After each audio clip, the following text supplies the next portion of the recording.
আসসালামু আলাইকুম। কি অবস্থা সবার? কেমন আছেন সবাই? আশা করি সবাই অনেক ভালো আছেন। আমিও আলহামদুলিল্লাহ অনেক ভালো আছি। অনেকদিন পর ভিডিওতে আসলাম। তো আমি কিছুদিন আগে শার্কে গেছিলাম মাছ কেনার জন্য কুয়েত সিটিতে। কুয়েত সিটির ওখানে যে শার্ক আছে, আমি সেখানে গেছিলাম মাছ কেনার জন্য। তো যে সমস্ত মাছ দেখতেছেন সামনে কাটতেছে, তো এগুলাই আমি মূলত কিনছি। শুধু এই পাশে না, অন্য পাশেও আছে কিছু মাছ। তো সবকিছু মিলাই আমি একসাথে এখানে কাটার জন্য দিছি। তো কাটতে কিন্তু মোটামুটি মানে অনেক টাকা লাগে না। একটু কাইটে নিলে পরে মনে করেন যে আপনার আর বাড়িতে আসার পরে বা বাসায় আসার পরে এত কষ্ট করতে হয় না। তো এই সমস্ত মাছ মানে এরা যেভাবে কাটে, ঠিক আছে, এদের যে কাটার যে স্পিড, সেটা দেখে আমি মানে মুগ্ধ হয়ে গেছি। যে কারণে ভাবলাম যে ভিডিওটা আপনাদের সাথে শেয়ার করি, ঠিক আছে। তো আমি যে মাছগুলা কিনছি এগুলার কিন্তু চামড়া ছিলতে হয়। তো দেখতে পারতেছেন কিভাবে মাছগুলার চামড়া গুলা ছিলতেছে। তো এগুলা ছিলা তারপরে দেখেন কিভাবে কুবাই কুবাই কাটে, মানে এক অদ্ভুত এক স্পিড তাদের। তো যারা সিটিতে যান তারা কিন্তু অবশ্যই জানেন যে সিটিতে শার্কে গেলে কিন্তু মাছ কিন্তু অনেক কম দামে কিনতে পাওয়া যায়।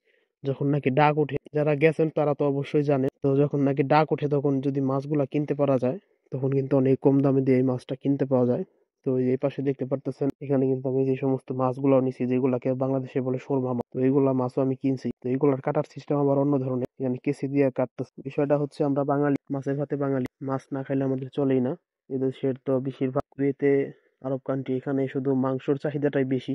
মাছ তেমনটা আসলেই ওরকম পছন্দ করে না সবাই। কিন্তু আমরা বাঙালি যারা আছে তারা তো অবশ্যই মাছে ভাতে বাঙালি যেহেতু, তাহলে তো আমাদের মাছ খেতেই হবে। তো সবকিছু চিন্তা ভাবনা করে ভাবলাম যে কিছু মাছ কিনে নিয়ে আসি। তো সেই কারণেই গেছিলাম সিটিতে শার্কে। তো এখানে যে সমস্ত মাছ দেখতে পাচ্ছেন এগুলা কিন্তু মানে প্রায় তাজাই, ওরকম মানে অনেকদিন হয় নাই মাছে যেমন ফ্রিজে থাকে বা এরকম এরকম কিছু না, মাছগুলা তাজাই ছিল।